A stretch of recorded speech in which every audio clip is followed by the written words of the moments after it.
Let's talk some sports, baby. Taken by Iguodala. Iguodala to Curry. Back to Iguodala. Up for the layup. Oh, blocked by Jones.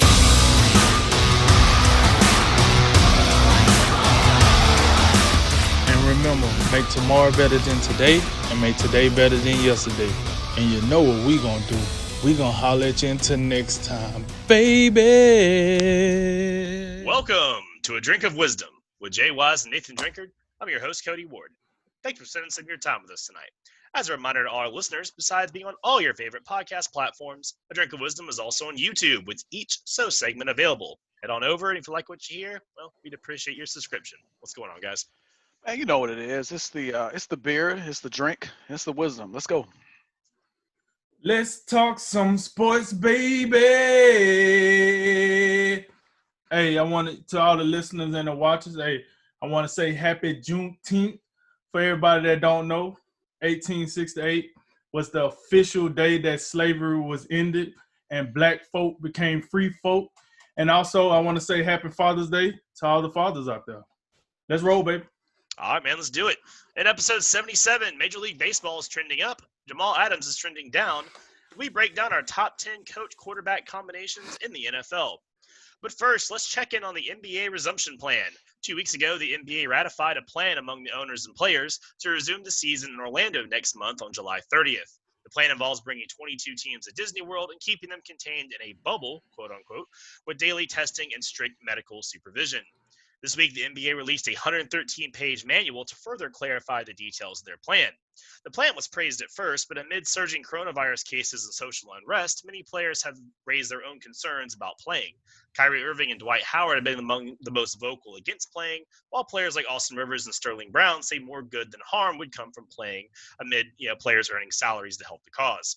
So, Drink, after this week, do you think the NBA is more or less likely to play? And are the new plan details enough to smooth things over with the players? Well, I would say this. The media will make you think that they're less likely to play, but the more I actually listen and pay attention, they're going to play. I don't think, with all this news going on, they're going to play. The biggest concern is not really, to me, it's not the coronavirus. If you actually listen to where the divide is amongst the players, it's not the coronavirus. This has got more to do with the social injustice of African Americans than it does with the coronavirus. You listen to a lot of these players, they're not worried about really getting sick. Is it a something to be concerned about? Yes, it is. But that's not the main concern for this particular situation. And, for all the watchers and listeners that's saying, hey, maybe it is a concern because Kyrie, got this conglomerate of 85 to 90 players speaking out. I would say this to you. If it was such a problem, you would be able to name me at least 5 of the superstars that's up there supporting Kyrie, but you can't. So I don't want to hear how much of a problem it is when I got LeBron James, when I got Giannis, when I got Kawhi Leonard, when I got James Harden, the rest of these superstars saying they want to play. The platform, I want to hit on the platform right quick. Here's the deal. When you say if they play, they will have a bigger platform. Yeah, I can agree with you. But I also can agree with Kyrie as well when he say, hey, we done been on these platforms. We done made our stance very known how we feel with Black Lives Matter. I can't breathe. All these things going. We seen what LeBron and Carmelo and Chris Paul and Dwayne Wade did at the ESPYs a couple of years ago with their Black Lives Matter stance. We see, every time LeBron James get a mic in he's always asked about injustice and things outside of the NBA. And he always try to give us the most candid answer that he can give us without going too overboard. So these conversations has always been going. No. With all that said, Kyrie did make a very interesting point. I want to point out that he said, listen, sometimes when you want to get a point across, you have to play with drastic measures. You have to take a drastic measure. And I see what Kyrie is saying. He's saying that we shouldn't play. But the one thing he did bring up in this situation that I thought was downright ludicrous was the fact that he want to start his own basketball league. Well, let me tell you something, buddy. Let me tell you something. NBA been around for quite a while, you know, and unless you're gonna tell me you want to go from making $30 million to $200,000 just to invest all your money into this new basketball league, knock it off. Just knock it off, buddy, because that ain't it. But you know, maybe he might be serious. I would just like to see what is this going to be, the Big Three League Part 2? Like I'd like to see where we're going with this. I don't think these guys want to soak all their salary into making a new league. I did hear, however, when Kyrie did bring up this idea in the group chat, once he heard what the NBA was doing as far as safety measures and progression and trying to get everybody in the fold, he did get off the line, and that was the end of that. Don't know how true it is, don't know how false it is. That's just what's been floating around on the bigger media market. So I do want to say I sympathize with what Kyrie is saying. I don't undermine what he's saying, but we see who got the influence. We see who's going to make the moves. And, you know, as far as your question go, I do see NBA season happening. Now, I see the little cute adjustments that the NBA has made with the breaking down the 3 hotel resorts. I see and I'll let Jay get into the noodles and caboodles of, you know, the coaching staff, this, that, and the third. But I just wanted to make sure that I made my piece very loud and clear about the Kyrie LeBron thing, because that is kind of what got me drawn into this whole situation. Because I think at the end of the day, once July 30th come, basketball will get played one way or another. So I like that divide. This have created quite some controversy, you know, amongst everybody. You got Kendrick Perkins out here. Little sidebar here. Did y'all know Kendrick Perkins is only 35? Did y'all know that? You know, right. You about to say exactly what I mean. Yo, I feel like you should still be playing, right? Yo, this dude is only like a month older than LeBron James, and he looked like he was. Yo, my man looked like he was balling with Bill Russell, and he's only a month older than LeBron James. Yo, he looks like a civil rights attorney from the '60s. I'm trying to tell you, Johnny Cochran up. But like, here's the thing, like. I was fat when I heard that today. When I heard that, I was like, "What? No way! That dude got to be at least 55." So, with that said, you know, I had thrown a little sidebar in there. But here's the deal: we're gonna get an NBA season. I think we should get an NBA season. I think you can accomplish 2 goals at the same time and go about them different. You can still protest. You can still do social injustice. And here's the deal: the NBA is not gonna force anybody to play. They done made that clear. Adam Silver has made that clear. I'm not going to force you to play. If you don't want to play, you don't have to. But if you don't play one game, you're not going to play none of them. Once you get substituted, that is it for you. You're done for the season. And you do not get paid. And this is some of the things that I think Kyrie and Avery Bradley and Dwight Howard, these are the things they have to realize. It's a lot of players that's speaking out against this that don't make the money that they make, especially Kyrie, for example. Yep. They don't make the money you make. So they can't afford to not play, to be perfectly honest with you. Some of these guys are 2-way players. Some of these guys were undrafted, you know, rookies. And like, what do you want them to do? They don't make your money. So they're not going to see it the way you see it. At the end of the day, we all have an ideal that drives us. Kyrie is not wrong with his idea, but Kyrie does have to see the whole picture. LeBron has to see the whole picture. We all have to see the whole picture. Adam Silver is doing the best he can. This is, I can also say this is a drawback when you run a league that's a player-driven league. You run into this problem because you bet your bottom dollar Roger Goodell is over there like, yo, y'all come with that smoke if you want to. Y'all keep talking about this anthem crap. Hey, we going to fix that too. You see, right? They already think about, okay, I don't want to turn this to NFL. So, but to answer your question, the NBA will move forward. No doubt about it. We're going to get us some basketball. You know what I'm saying? Holla at your boy. And let's see where this takes us.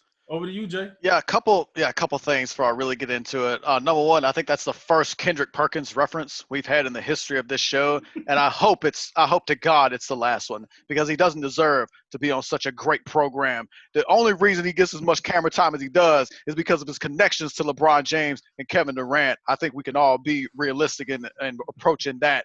And then secondly, in the issue of Kyrie Irving, I'm just interested, and I would pose a question that you don't have to answer. But Kyrie, would you be at the forefront of this faction of players that don't want to play if you were healthy? No, I do want to answer this. Okay, though. go I know ahead. you say I don't have to answer. Go ahead. I want to answer this. I would say yes. If you actually look at Kyrie has always been I'm against the establishment kind of guy. He's always been a pushback type of guy. So in that fact, when you answer that, I do think if he was healthy, he still would be doing the same thing. Okay, that's fine. I just want to, and one more thing about Kyrie and the ridiculous notion of starting your own basketball league. Let's think about this. Remember the XFL? I was a skeptic at first, and obviously I think the XFL, the way they had it going this time, it looked like a smooth operation. Some of the new rules they were implementing, the in-game interviews, there was a lot to like about what they were doing. And we saw just how quickly a new league can fold up like a cheap tent. So yeah, I don't know. I probably don't want to go that route, Kyrie, especially considering the fact that Kyrie, in the case of Kyrie Irving, I think it's very clear that we can say you are a Robin, you are not a Batman. So I don't know how much flexing you need to be doing when you were LeBron's sidekick for all those years. You go to Boston and you couldn't get it done, and next thing you know, you're teaming up with the second best player in the world. So let's just pump the brakes. And oh, by the way, and as another sidebar, not that it should be a surprise that he's coming up with these nonsense ideas. This is a guy who apparently believes the earth is flat. So, but moving on, listen, one way or the other, we're playing basketball. I mean, there's just no way around it. I've been fairly optimistic throughout this entire process ever since that, fateful evening with Rudy Gobert tested positive. So we're going to get this done. And I think it's an extremely valid point when you talk about the cream of the crop in terms of the NBA. If Kyrie is at the forefront of this movement and he's not even available to play, and then you talk about secondary guys who are at the forefront of this, you talk about Avery Bradley and Dwight Howard, those are not really all that big names to where Adam Silver's like, okay, let's take a look. Oh, yeah, we're good. I don't see Kawhi. I don't see LeBron. I don't see Giannis. I don't even see Jimmy Butler's name on it. So let's get to moving. And, of course, and I think we've touched on this. The health concerns that players have, if they do have them, they're absolutely valid. No one's going to sneeze at that. But again, I would say, as I said last week, the NBA's primary objective through getting this thing going and putting these plans in place is the players' health has been at the forefront of the discussion, and that's been the whole objective, is to play this season out without compromising players' health. So if that's not good enough for the players, of course they got every right to sit down and not play, but you won't get paid. That's just kind of what we look to. I do think it's interesting, and I just looked at these hotel destinations. What you can definitely tell, it appears the Grand Destino is the place to be, and it looks like the yacht club. I guess if you're going to the yacht club is the place where they should be going ahead and booking reservations for the regular folks that gonna come through, because they ain't gonna be there that long. So we can go ahead and get that out the way. Of course, if you're at the Floridian, I don't know. We'll see how that progresses. Listen, the 76ers and Rockets, they may make some sort of run. We don't know. I think when you look at their talent versus the way they actually play and perform, we don't know what we're going to get from them. But now let me caveat. Let me throw a little sauce in there. You know what I'm saying? A little drippy drip. Here's the deal. The biggest thing that we knock against 76ers is their chemistry, right, on the road. Now, can we say they might have got a long enough break where they didn't kind of figure some things out, and then they get back on the court and they both healthy, and Joel Embiid can finally finish a game without a chicken sandwich and all this good stuff. Can we say they had enough time off to figure that out? Or I'm not. Yeah, you're not going to sell me. If the bubble was in Philadelphia, maybe you could sell me on that argument. But they're not at home, which is where they play well. This is, I think they thrive in that home environment. I'm not sold on that argument. But again, back to Avery Bradley and Dwight Howard, and to just talk pure basketball for a brief second.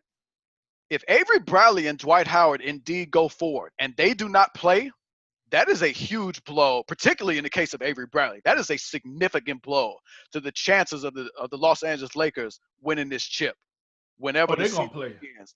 Dwight Howard going to play. Avery Bradley got a championship. He might be able to say and to me, Dwight Howard going to play. Even if it's just Avery Bradley, I think it's significant because he's their best perimeter defender. And when we talked about, oftentimes we've talked about a third scorer for the Lakers because we know what we're going to get from LeBron. We know Anthony Davis is going to be there, and he's going to be the key to what happens to them. But Avery Bradley, if you remove him out of the equation, their perimeter depth is in serious question. And that will be a huge factor. It's going to be tough to get out the West if you don't have Avery Bradley. Yeah, this whole week, I think the NBA has really put a big effort into kind of smoothing the situation over because, like you said, we talked about 2 weeks ago, it seemed like this was all sunshine, rainbows. We got a plan. We're done. We're rolling. We're going to Orlando. Pack your crap. Let's go. And then last week it was like, whoa, wait a minute. This all sounds, really off. And now we're kind of in this middle ground. And I think that manual they released, like 113 pages, clarified a lot of the problems they had because a lot of the plan really was the NBA said, all right, we're going to do X, Y, and Z without details. Just we got it. Don't worry about it. And somehow they were able to just make that enough to overwhelmingly finalize the plan. But one thing that does worry me a little bit, Drink, you said that it wasn't anything to do with the coronavirus, and it probably are not nearly as much as it was the social justice or, the unrest angle. But the cases really are, especially in Florida, going back up quite a bit. The data obviously can be manipulated any way we want, but I want to throw a quick update on it. Since we last talked, so since last week, Florida's added 15,000 new cases and about 900 hospitalizations. Now, the positivity rate, which is your relationship between how many people get tested versus how many people were positive, hasn't risen as much as the total cases, which tells us that, it's more testing, not always that more people are truly getting it than they were. But the positivity rate's of about 12%. It's about what we were seeing in mid-April when this was still pretty high up on the scale there. Orange County, where this is all being held in Orlando, there's 3,900 cases and the positivity rate's about the same. So, a lot of people were talking about the numbers. That's kind of the numbers behind the coronavirus issue there. What really worries me is we're seeing in other sports already, teams are already having to shut stuff down. And make cancellations. University of Texas had to cancel their offseason stuff. The Tampa Bay Lightning, they had to reclose their facilities. In Clemson, like we just said on social media, they reported 28 players and staff members total had to close. And I think the NBA can handle a few people getting the virus, assuming that, a few people get it here and there. I mean, their testing protocols sound really good. They're going to test people multiple times. I mean, it's going to be a solid testing regimen, but unless something sneaks in there, the ones and twos you can handle. But what if we get one of these outbreaks? What if all of a sudden, say the Clippers, 5 players get it? One of them's Kawhi or Paul George. If you take one team out of this completely, then doesn't this all get a huge asterisk as far as, the validity of it all? Outside of the whole team being really mad that a bunch of their players got sick and they can't play, does that put a damper on this? I mean, it's just the operation for as smart and as well thought out as it is, it does have that risky feel to it. That if this were to go south, like it wouldn't take a lot. And like we're already seeing it happening in a few isolated cases. Now, Clemson and Lightning, they're not taking the precautions the NBA is going to take. So we hope that'll be the mitigating factor. But, the other issues with the players, I get the unrest angle. I definitely understand, the thought of, hey, why are we going to go quarantine in Orlando for 3 months right in the middle of all this? But I mean, the way I look at it is, people who can't do a lot else, do the marching and whatnot, because that's, as an average Joe, that's what you can do. That's what you can do to do your part. You can donate a little bit of money, but if you're the average guy, that's what you do to go get change done. These guys with the money they have, especially these Kyrie Irvings and Dwight Howards and whatnot, they have the money to make some real progress, the change. And if you're not playing, you're denying yourself that money to be able to do so. So again, I'm not sure what really other than the optics of it, what really changes if these guys stay home instead of go play? I mean, I don't buy the whole, well, you're taking attention away. Well, I mean, really, is attention, again, is not a finite thing that you take from one thing and put on the other. I mean, you should be able, the NBA coming back isn't going to kill any social justice movement that's going on. I mean, you can have both things simultaneously. And I would think if all the players and coaches and league are together, maybe you can come together and come up with some real good ideas as a whole. Because they're all going to be under the same roofs. 20 GMs going to be under the same roofs. 22 teams going to be under the same roofs. I mean, there's a lot that can come from that. To that, go ahead, Drink. Okay. I was going to say, first of all, you're absolutely right. I should have been a little more clear. What I meant to say was I thought the social injustice was a little bit bigger deal than the COVID-19. That's what I should have said. I'm sorry about that. But I would say this to it. I'll play devil advocate. All right. If all the black players stayed at home, how interested are you seeing a all-white NBA? So give me back Brian Scalabrine. I'm very interested. Otherwise, the Mavericks win. Oh, so and Porzingis. So with all the craziness that Kyrie pulled, he actually got a little bit of a point to say when you're dealing with the 1%ers, those top rich guys. The only thing that really gets their attention is when they losing money at a rapid rate.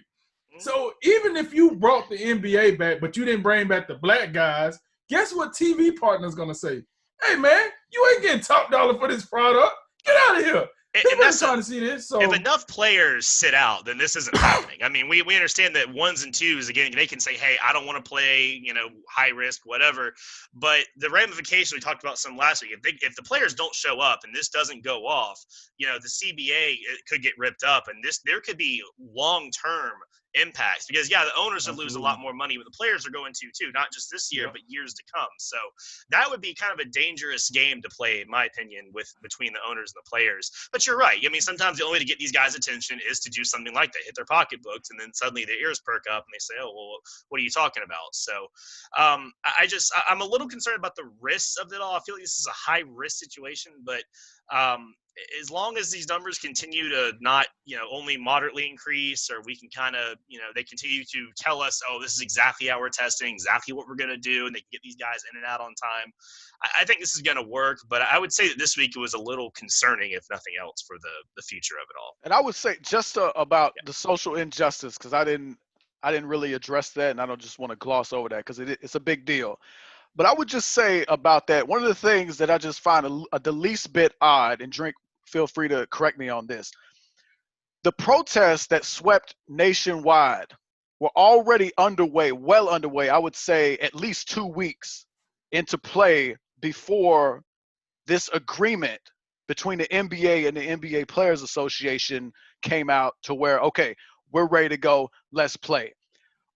I would just ask you, what was the reason NBA players weren't bringing these issues to the attention of the league, saying, hey, wait, social injustice, we not sure. We got a serious number of players who are saying we're not sure about playing right now given the climate. That's just one of the things I'm looking at. Say that seems a wee bit weird, because when you look at it, you had an agreement. The NBA Players Association and the league said, we're ready to do this. My issue has been, since that agreement, why is all this stuff, the reasons not to play, coming to light?